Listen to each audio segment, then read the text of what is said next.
એટલે કહેવાય ને કે માતા કઈ જીવનમાં કઈ નથી માંગતી, બસ ખાલી ભાવ રાખજો. ક્યાં પણ જાઓ, આ દ્રવ્ય, એક શ્રીફળ, પુષ્પ, એ તો આપણો ભાવ છે એટલે માને અર્પિત કરીએ. આપણે ત્યાં શુભ પ્રસંગ તો કંસાર આપણે માતાજીને મૂકીએ. અત્યારે લોકો કંસાર નહીં બનાવે, દુકાનથી મીઠાઈઓ લાવીને મૂકી દે.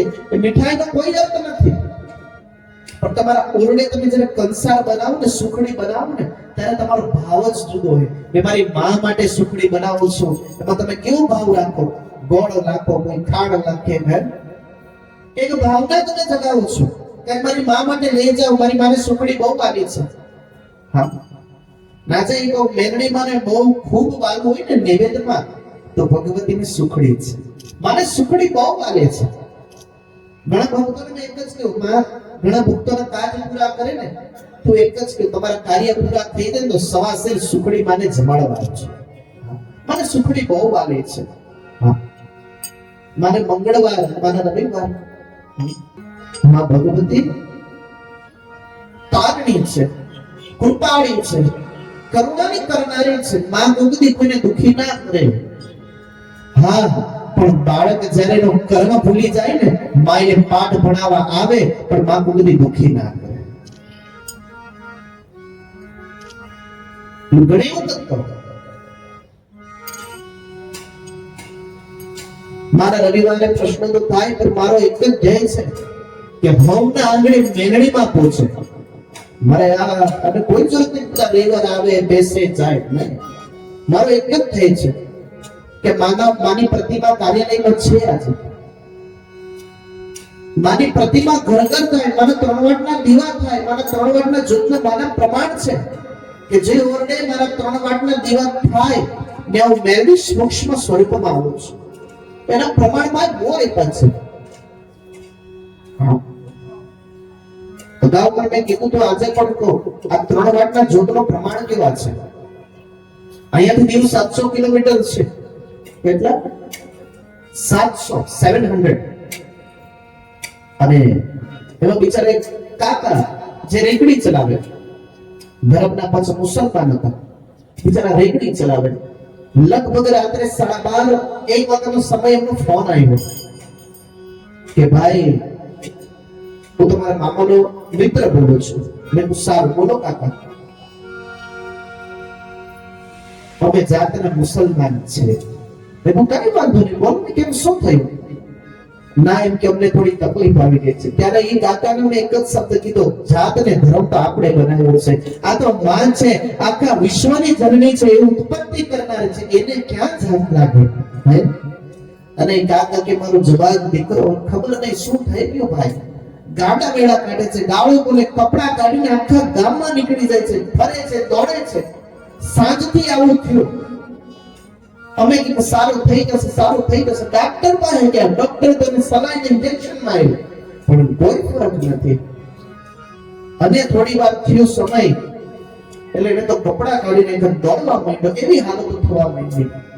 આખી રાત વહી ગઈ, પણ છોકરો ઘરમાં ન આવે એવી પરિસ્થિતિ થવા માંડી. હવે અને ફરી કાકા ખાલી એટલો શબ્દ કીધો તો કે જાઓ ભગવતીના નામની 3 વાટની જ્યોત પ્રગટાવો. એટલે 3 વાટનો દીપ પ્રગટાવો. હું તો દમણમાં છું, પણ મારી મેરડીને તો વાયુ વેગે ક્યાંય પહોંચવાને તો જટફળમાં પૂગી જાય. હા, એની કોઈ વાત નથી. અને ભગતના આગળ ખાલી માતાનો 3 વાટનો દીવો પ્રગટાયો. 3 વાટનો દીવો પ્રગટાવ્યો તો થોડો તોફાનીથી ઉગ્ર થયો. 3 વાટનો દીવો પ્રગટાવતા લગભગ 15 થી 20 મિનિટ થઈ. છોકરાને વળગાર ક્યાં ઉતરી ગયું કઈ ખબર નહીં. છોકરાએ કપડા પહેરી લીધા. છોકરો ઊભો થઈને કહે કે પપ્પા મને ભૂખ લાગી છે ને ખાવાનું આપો. આ માનો પ્રમાણ છે. મારા પ્રચાર એનું કોઈ અર્થ નથી, પણ આ શાના માટે કહું છું કે રવિવારે આપ આવો ને એ પહેલા આપના ઘરે ખાલી તમે 3 વાટના દીવા કરો, એનો ભાવ કરતા થઈ જાવ. મઢે માને પૂછવાનો અવસર પર માં નહીં આપે તમને. હા, એવા તો અનેક કિસ્સા છે માનો.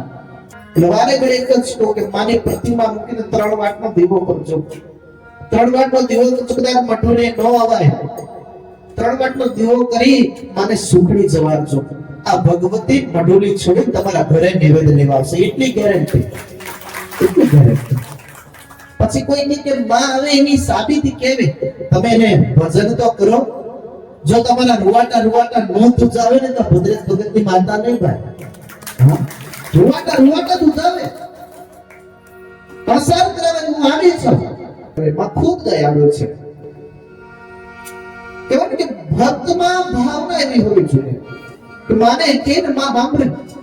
ઘરમાં બાળક હોય ને તો પેલા પિતાજીને નહીં કે બાળક છે ને હંમેશાની માને કે મમ્મી મને ભૂખ લાગી છે, મમ્મી મને આજે સારું નથી લાગતું, મમ્મી આજે મને ટ્યુશન નથી જવું. એ પેલા માને કે પિતાજીને બાળક મમ્મી સવેરો નહીં કહેવા જાય. માં એના અંદરનો વાત્સલ્ય છે. માં એ પોતે શક્તિ છે. તમે જોવો તો ખરી એક સ્ત્રી કેટલા બધા સ્વરૂપો બદલે છે આખા દિવસ. રસોડું બનાવે ત્યારે પોતે અન્નપૂર્ણા છે. બાળકને પ્રેમ કરે ત્યારે ભવાની છે. હા, પોતાના બાળકને કંઈ પણ ખાવા મળે તો માં પોતાનો જીવ દઈ દે, પણ એના બાળકને કંઈ ખાવા નહીં દે. બહુ છોકરો માંદો પડી ગયો તો બધા કરતા પેલા મા એની કાળજી કરે.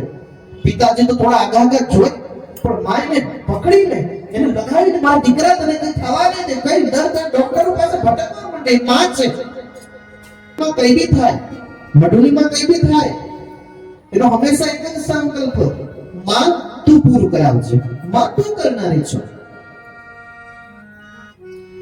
ને જે દિવસ આપણે એમ કે હું કરું છું એ દિવસ સમાપ્ત, ખતમ.